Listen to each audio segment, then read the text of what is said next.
is a multi-stakeholder work group that works under the Champions Group and the climate change practice, where we want to accelerate climate action within the countries under the umbrella of the governments, but accelerating where it needs acceleration. So, we have 3 panels, very exciting panel today, and I will pass it to Luli, now the coordinator of ACA from Mexico, that is doing a great job. Susan is here, that is organizing the communications. And yes, everybody that have been working so hard this day, welcome, thank you for coming here, and I hope you enjoyed. Por favor. Thank you so much, Ricardo. And it's great to see many of you. I think so many familiar faces that are starting to build up over the years. And it's great to see how many of us are part now of this big family that we started 5 years ago, 6 years ago almost, when we started convening these alliances in different countries of the world to help give climate leaders a platform to demand more ambition from national governments. And so today, we are very happy to share that we have 10 alliances with over 6,000 members. We have alliances for climate action in Australia, Argentina, Brazil, Chile, Japan, Mexico, South Africa, the US, the UAE, and Vietnam. And our family continues to grow. Today, we're very excited to welcome representatives from most of these alliances. And we will have a program, as Ricardo said, with 3 events. In the first event, we will discuss the opportunities and roles for non-state actors.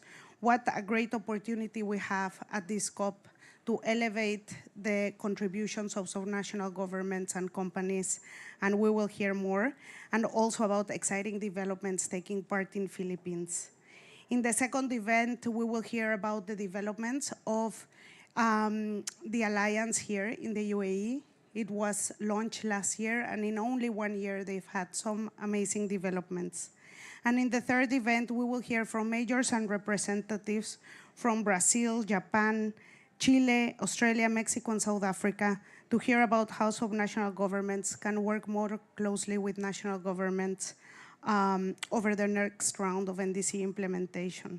So for the first panel, please welcome me in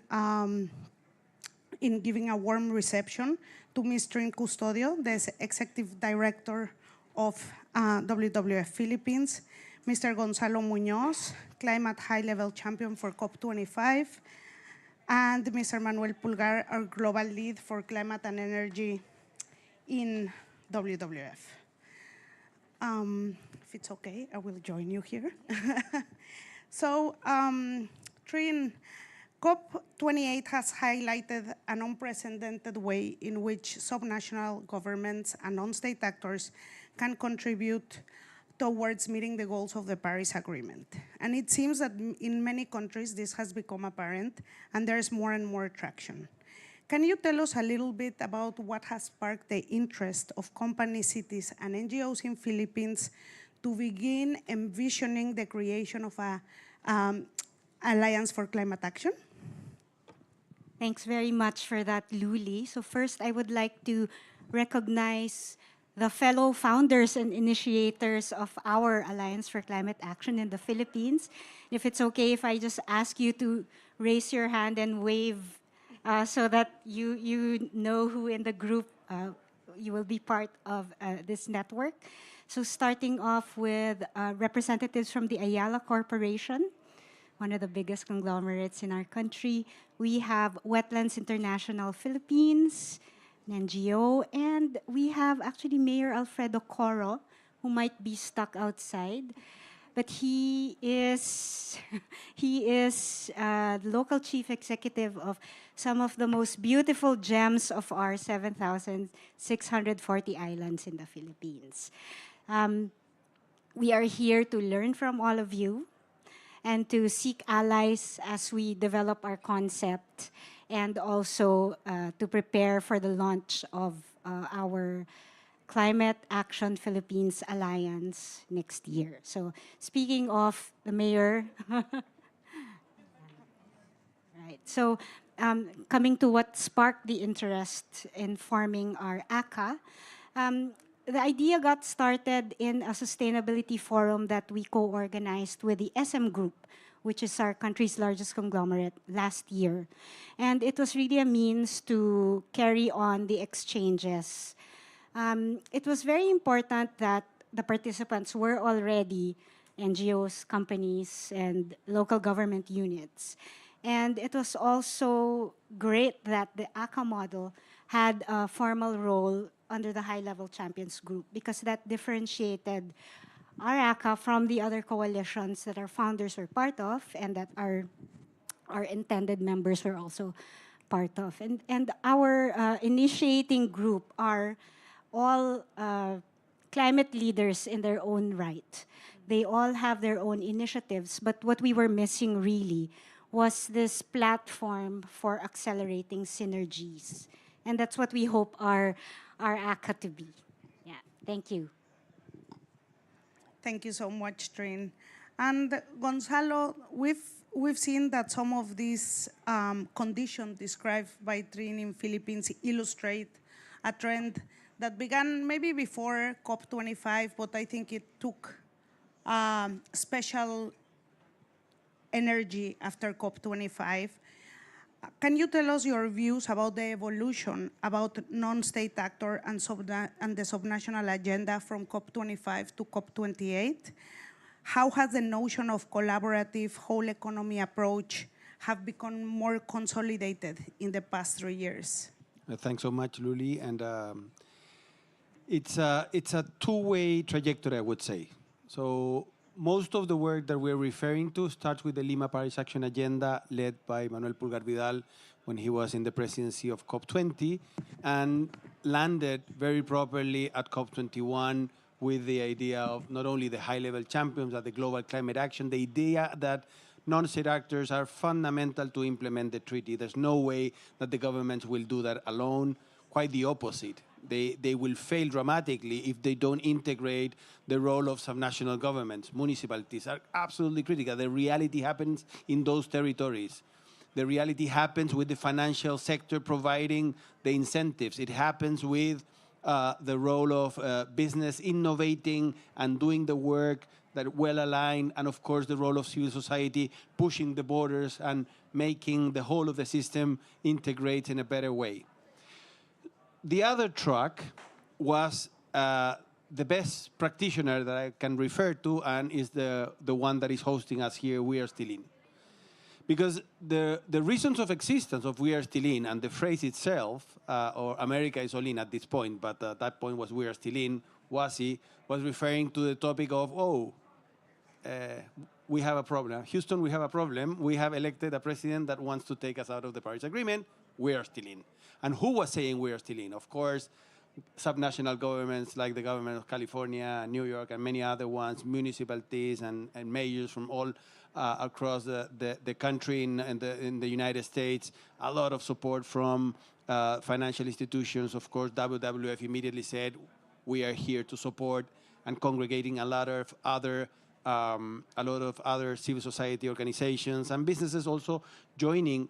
What it meant was that all of a sudden, between the moment when Trump left the role and since the moment when President Biden started his mandate, in that period of time, I will say the NDC of the United States of America was mostly held by these non-state actors.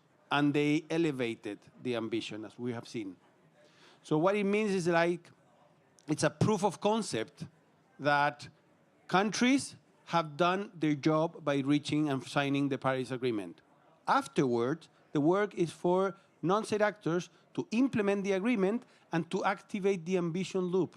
To say, yes, we are here, you can count on us, we understand that this is urgent, not only for you as a government, it's for all of us as individuals. It's for the whole of our society, and therefore we will keep on moving ourselves as much as we can, and that is immediately detected by the government, and they increase the regulation. That's the mechanism of the ambition loop that was so wisely designed by the architects of the Paris Agreement, including Manuel Pulgar Vidal here on my side. So what happened in 2019 when I was the high-level champion, I have to say probably one of my first calls was to Manuel, and Manuel taught me a lot about the process and a lot about the necessity of integrating these two roles. And then I remember perfectly when we met in New York, and it was Mariana Panunzio talking about this logic, and for me it was like, this is so evident.